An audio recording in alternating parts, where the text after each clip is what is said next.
I know that my first time leaving this school, after my first two, thinking I was not going to be back, it was heartbreaking. I thought, well, this is the end of an era. And then my third one came along and we were back again. But I wasn't the only parent having that feeling. I had a good friend who I'm still good friends with today. She had 3 children there. She had been there for longer. And she was just like, it's like losing a limb.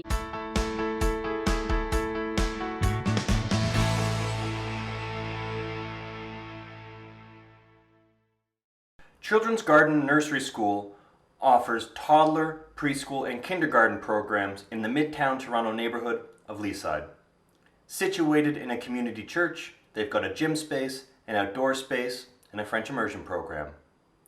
After 11 years and 3 kids who've passed through its doors, Donna Wilson is somewhat of an expert on the school. For her, it's a story about quality, caring teachers and a school that's gone above and beyond for her family time and time again. Tell me more about your youngest son, currently at Children's Garden. Tell me about who he is as a person and as a student.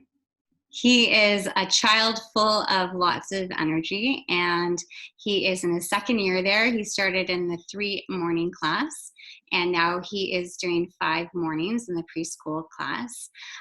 He has, as I say, lots of energy, and it's interesting to see how his teacher is able to harness that energy and get him to do some amazing work, whether it's academic, whether it's participating with friends, or whether it's just engaging in all the different academic things that they have.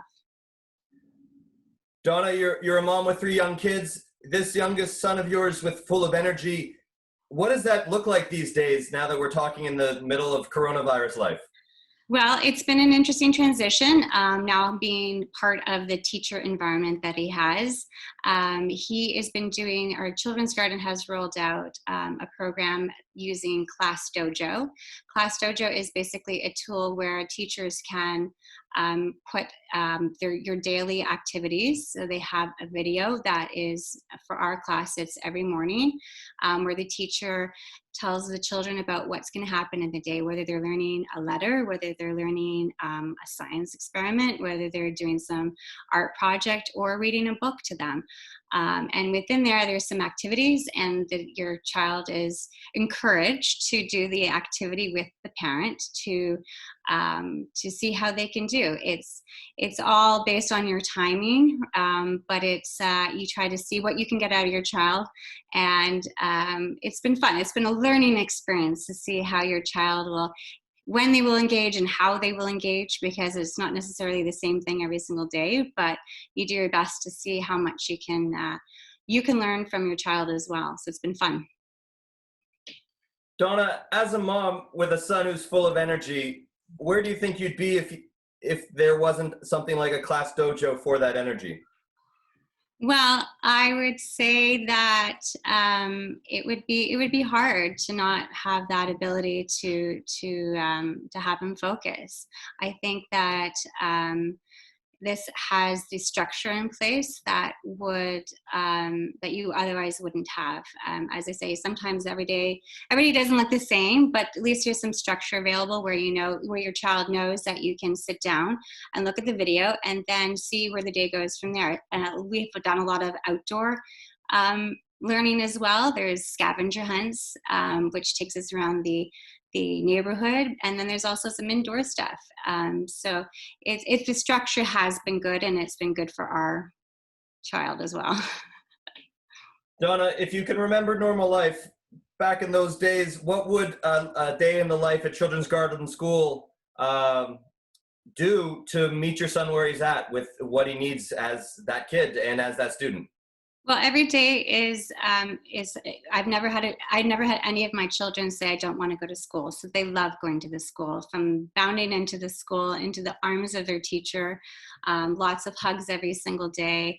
They are welcomed with new experiences. They have within the school academics, there's also different programs. They also have French every single day. They have sports ball once a week. They have drama, and they also have music. So not only do they have the academic space, but they also have some extracurricular activities as well. Donna, you've had 3 kids who've gone through Children's Garden School, 11 years you were saying. Think back to that moment in your life 11 years ago and tell me about where you and your family were at.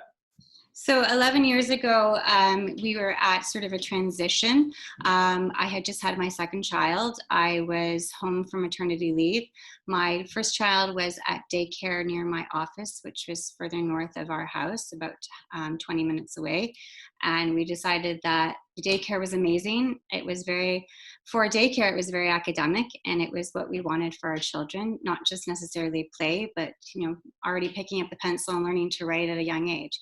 So when we decided to not use that daycare any longer, to be closer to home so I didn't have to commute with the baby, we started to look in our neighborhood. And I found a lot of schools, they had a lot of play-based learning, which is wonderful. But we were looking for that little bit extra to be able to have our child do some academics along with the play-based learning. We looked at several schools. I looked at a lot of them in the neighborhood. And I just found that this school provided exactly what we were looking for.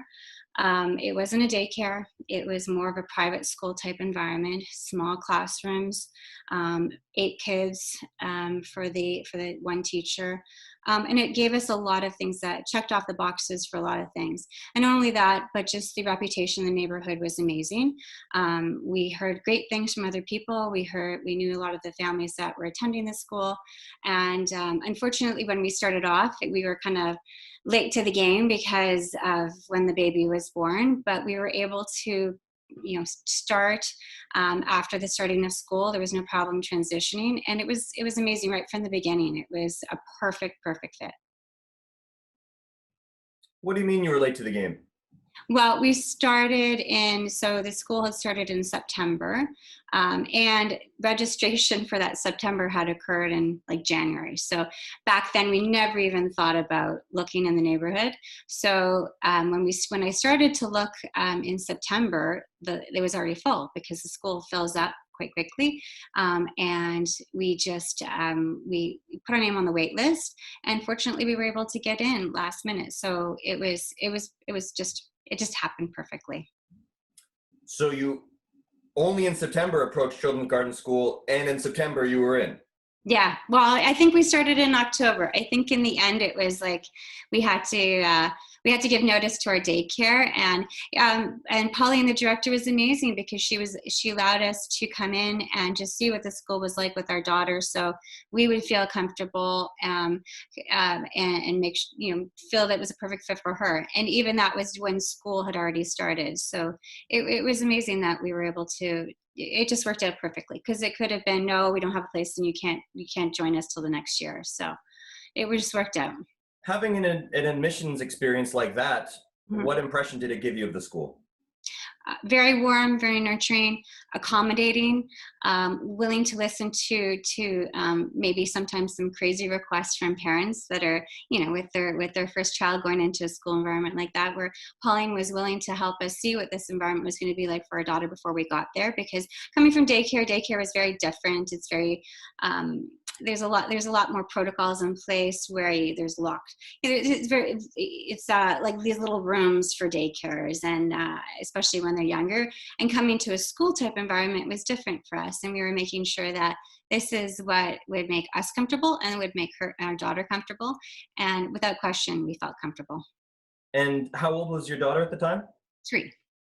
So which program are we talking about there? So she started actually with 5 mornings. So she was there right from the beginning. It was 5 afternoons at the time.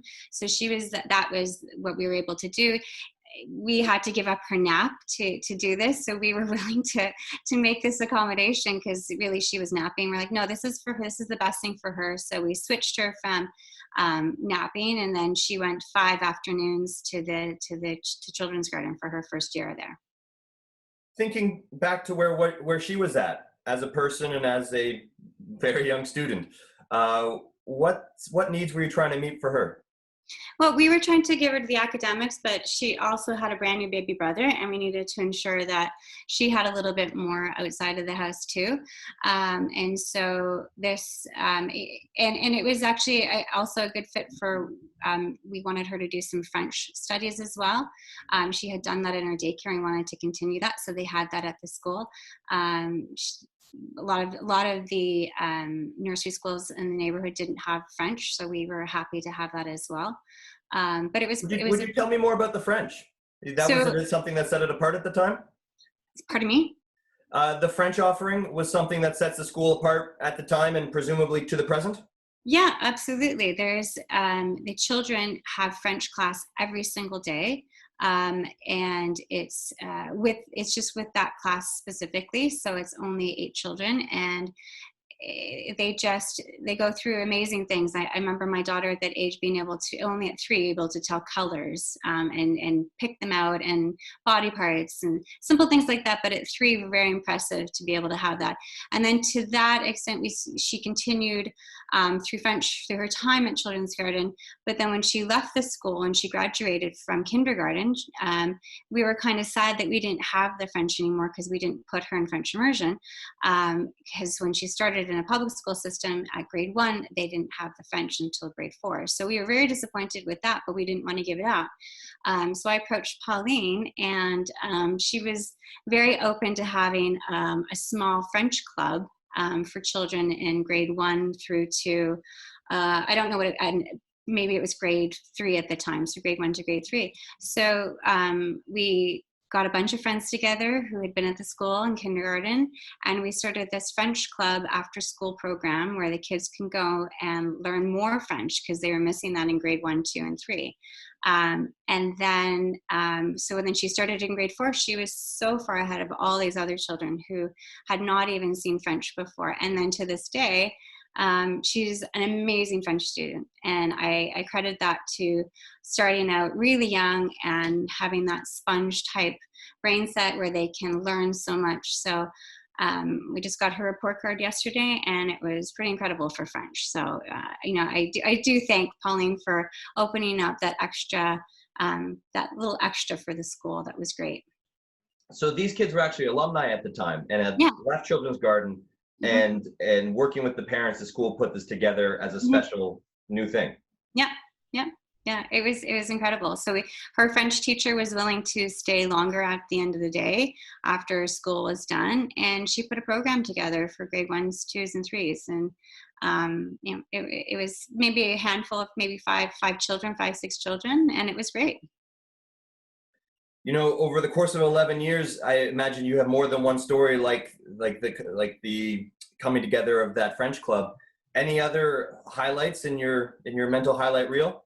Or emotional highlight reel, I should say. Oh, it's definitely emotional. I mean, I've also been the Parent Association president for quite a few years, so I'm definitely connected within the community. The community is so important. Even to this day, parents that I met when my daughter started in 2009, we're still good friends with them, and it's amazing that after all these years you can still connect with people that you barely even see, but still have that core connection from the beginning when your children were in school. And there's just so many opportunities for parents at the school to participate. We have an amazing Halloween party that we have every single year where all the kids get dressed up, and there's a great time for parents to engage with other parents, but also for the kids just to have a great time. That's one of our biggest events of the year. There's also tons of other things that the kids can get involved in. We have toy drives every year so they can learn about how to give back to people in our community and other communities. There's book drives. There's so many ways that children learn, not necessarily the academics, but also empathy and giving back to others. So great. And there's so many other memories from all the different experiences, whether it be they have a activity at the end of the year, every single year, where they go to a park and they have like sort of the end of the year party. The list goes on because it's just such a wonderful place for these kids. But it's a very special place. Donna, we mentioned the French club. We mentioned the French classes. Uh, I see online that they have a special tutoring offerings. Yes. And you said from the get-go that one thing that when you were looking at a variety of schools was that this had something extra or different that the other schools didn't have in terms of academics. Mhm. Can you tell me about that piece that made this school stand out for you? Well, it's a rigorous academic curriculum for sure. It's all pretty much, you see every single month what your child's going to learn. So the communication is sent out from your classroom teacher, and it tells you exactly what's going to happen throughout the month. And you can see exactly how much they're going to learn depending on what class that they're in or what grade they're in. You know exactly how much your child is going to learn. There's definitely, when my children left children's garden, they were far exceeding their peers when they entered into their new school. I remember specifically being pulled aside by a parent at my daughter's school when she graduated from kindergarten, and they were shocked at how well she could read. And I had no idea. I just, I figured that was how most children read. And she was far and far between, much further ahead than other children. And then my son as well, my middle child, he was exactly the same. He was very well set up. Both children were very well set up for their new schools once they left. They were academically further ahead than their peers. Donna, I wonder if you could paint me a picture on this, maybe some specific examples of things that are taking place in the classroom or with specific offerings that allow for this academic rigor. I think it's definitely the one-on-one. They do try to pace the learning according to the child, but at the same time they provide them some independent learning so that they can investigate themselves, but they're there to support that learning and help the child move along at their own pace, but ensure that they get what they need whenever it may be. They definitely are not there to push a child. They're definitely there just to encourage and nurture them to learn and work on their curiosities. Every child is different. I know specifically within the Class Dojo that we've been doing during this COVID time is, the teacher would see certain things for the boys in the classroom, and she would say, okay, well, I know the boys like the dinosaurs, so we'll try to do a little few dinosaur stuff this week. Or they'd pick up on what children like, and then they would see how that they can wrap that into learning, which I think is when teachers can pick up on that, where it's not just, okay, the day in, day out curriculum, here it is, it's the same thing every single year that they push out to the student. You can see that they're adapting to your own child and their needs, which is great. Paint me a picture of the classic teacher at Children's Garden. Well, the classic teacher, it's I've been through every single teacher at Children's Garden. I'm actually quite disappointed because one of the teachers who's been there since almost the beginning, 24 years, is actually retiring this year, and I'm very sad because she would have been the one teacher that would have touched every single one of my children, and I'm so sad because she was an amazing teacher, warm, nurturing, caring, fun, getting all the fun activities for these children to do. She always had baby chicks every single year that they hatched in the classroom. I know my kids talk a lot about how she put the candy into the Pepsi and it exploded, the Mentos, and that was a big highlight of the year. So many fun things that my kids had such a great time with her. But I think not only that is the teachers, they're consistent. It says a lot about a school and about how it's run and how the director runs the place when there's not a lot of turnover. And there really isn't a lot of turnover. If people do move on, it's for reasons that it's not that they don't like the school, it's just for different reasons. And I can say every single teacher who's been there has been lovely and amazing. And I couldn't say any better things about the teachers there. Pauline does an amazing job at hiring some really good people. Donna, we've talked a bit about the experiences of your youngest and your oldest and how Children's Garden has served as a source of structure and as an outlet. Tell me about your middle child and what was unique about their experience. My middle child, he is he was definitely, he's full of energy like his younger brother, but he's a character. He likes to make people laugh, and they definitely picked up on that throughout the school, especially through the drama plays. One of the biggest thing in the school is drama and putting on shows and putting on plays. And he was always put in that comedic role when he was asked to join those things. So he is definitely one of those kids that is always friendly and has lots of friends at the school. And academics were he was amazing at school as well. So once again, they're able to find that unique thing about each child and harness that and use it for their academic strengths and personal growth. And all three had definitely individual focuses because of their uniqueness, and they were able to find that at the school. Across your three children, were there certain classrooms that were high on the list and perhaps others that were more challenging, lower on their lists? No, really, they all loved it. They loved every single thing. From all the different extracurricular things that were provided. Sports ball was also a big highlight for my kids. A sports ball is brought in once a week, so that's an outside provider that is hired by Pauline to do a myriad of sports. It can be anything, even to the youngest kids. They get them in there playing tennis or volleyball or hockey. And specifically for my younger one, my 4-year-old, he loved it because his older siblings were playing these sports, and then he could finally play these sports. And sports ball teacher is Sharon, and she loves to get them to do all sorts of creative things. Is there space to do sports? Yeah, they have the gym. The gym is a big space where they can do all the sports. They are able to set everything up properly and run them around and do all sorts of adventures in the gym. It works out perfectly. Tell me more about the facilities. So there's it's in a church at the Children's Garden is a church.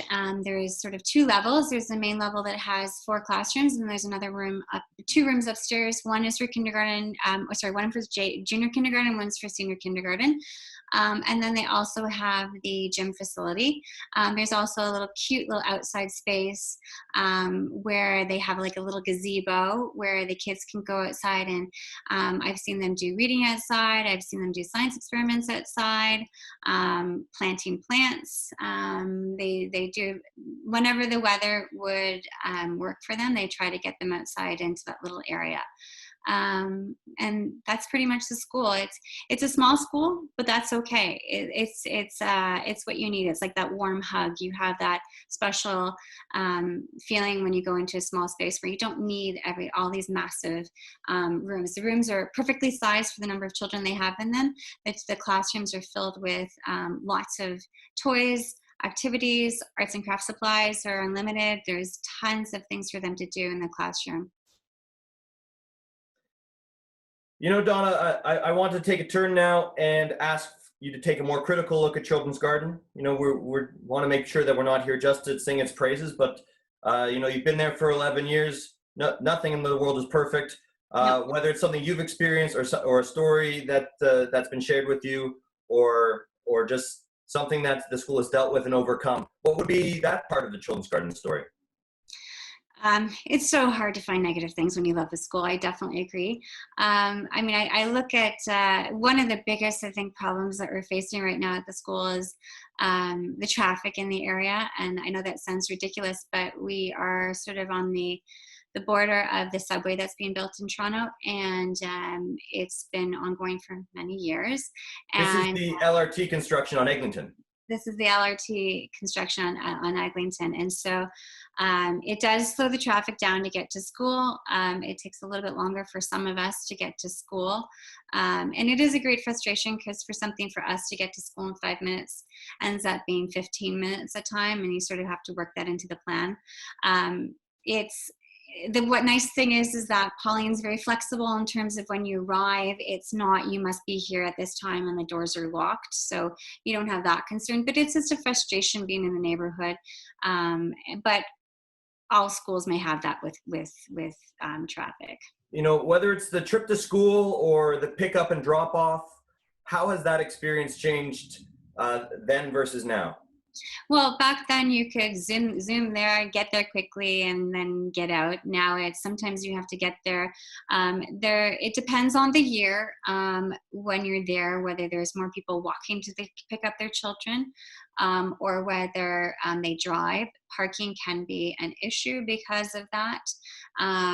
There's definitely procedures put in place to make sure that we all follow, get in line and wait our turn to get to a parking spot.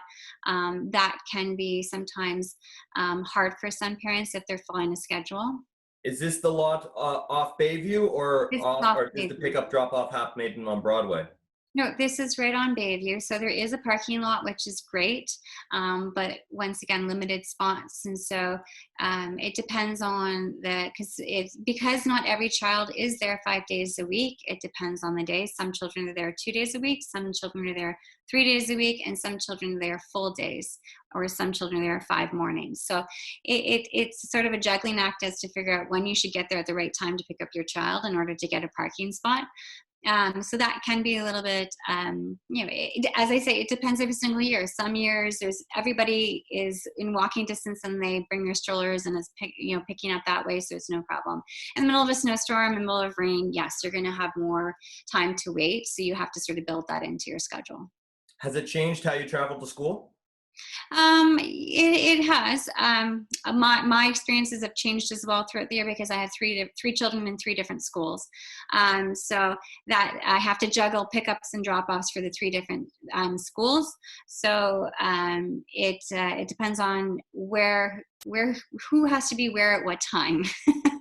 And so it can be hard to get there sometimes, especially with turning lefts and turning rights when you can't in the neighborhood, and then the construction that goes with it.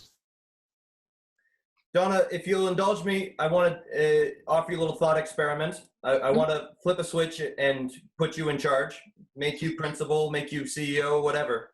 You're the head of school now, and I want to know what's a strength that you would double down on, what's a weakness you would work on, and what's something new you would try. I would say a strength is just that loving experience. Not only just the emotional, but also that love for learning. The kids there, you can see that they actually love being there for so many different reasons. And I think that should always be the focus of every school, because if the children don't want to be there, and if you see them being dragged in every single day, you know that there's something going on.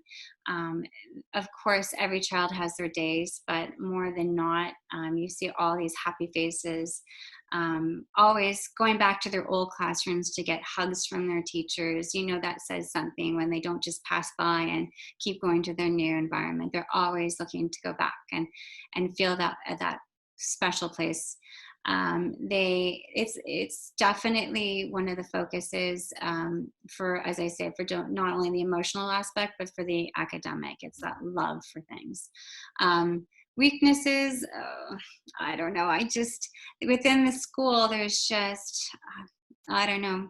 It's maybe we talked about traffic and nothing you can do about that. Is there anything else that's like just less than great?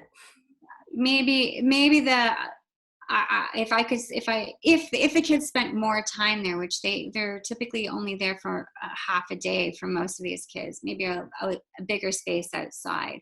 But because these kids are only here for half a day, it's okay, because they do spend a lot of the time outside with their caregivers or with their parents. So that doesn't really impact my thoughts too much about that.